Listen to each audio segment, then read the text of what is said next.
Here is how to fix Real Relax Favor 03 Plus massage chair. It's stuck on that and won't turn on. And so the first thing you do is remove the seat cushion.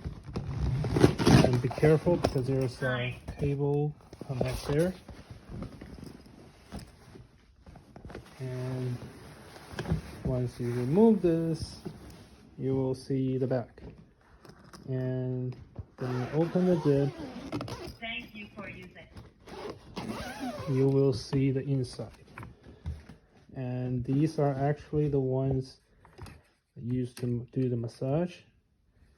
And when you go here, there are these little red things that can be clicked, and they function like a circuit breakers. Usually when the chair does not turn on, it's because these things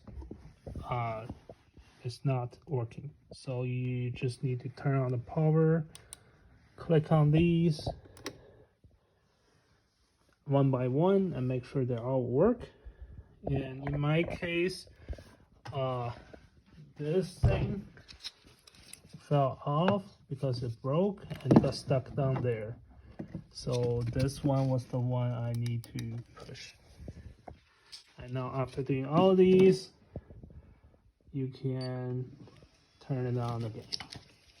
That's it.